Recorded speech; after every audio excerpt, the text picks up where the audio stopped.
Today I'm taking a look at the VEVOR weatherproof case. So this is a nice heavy duty looking case. So we got fairly thick reinforcement on here. Got a spot for a tag, and we got our breather. The breather is important because we do not want this guy to pressurize. So at first glance this looks like a solid piece of foam, but this is in fact the peel and pluck foam. It does come with colored instructions. It is a pretty large size. So we are looking at about 22.5 by 17 5/16. And this is in layers, which is good. So that means that if you want something to sit at a certain depth, you're going to be able to do that with this. And our bottom two layers do have the corners cut out, and that is to accommodate the wheels. So this one is not the pluck and peel. This is just going to be our bottom. So we got something to set everything on. So we are looking at, with the foam, right about 8 inches. If we took the foam out, we would be at about 8 3/4. We do have some egg crate foam on the top. That gives us about 1 3/4 inches extra on the top if we really need it. So we have a total of 4 layers of the pluck and peel, and each one is about 2 inches thick. So if we want to change the tag, it just pulls right up, and then we can insert whatever we want to in that little holder.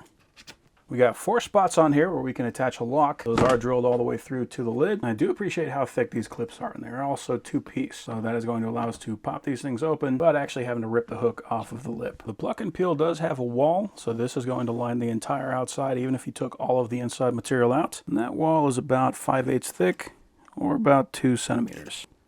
And we got the same thing for each individual square. Got a nice rubber coated handle on here, so this actually feels very nice to grip. And we got 2 more, one on each side. So we can basically pick this up any way that we want to. We do have wheels on the bottom, so we don't have to carry this guy entirely. And on the back we got a flap, and that is going to lock our travel handle. So we can take that guy and roll that around a little bit easier without having to lean over. I also appreciate they actually put feet on here, so this isn't going to be wobbling if you have to set it on its bottom. I like starting with things that are light and put those things on top because we don't want to have a lot of weight pushing on everything that's below it.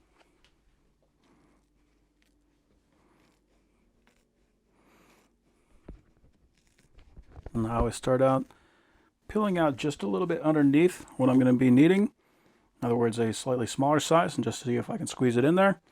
And then if I need to peel out more, then I peel out more.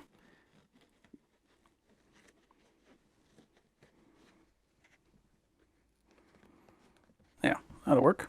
And if at all possible, it's usually a good idea to try to leave a couple of chunks here, just to have the extra structure. But if you don't have a lot of room for everything to be putting in here, then you just make do with what you got. And when you're done, if you find that there isn't enough structure holding it together, you can always get some foam glue. You can kind of peel this apart, squirt some glue in there, close it back up, and make it a little stronger.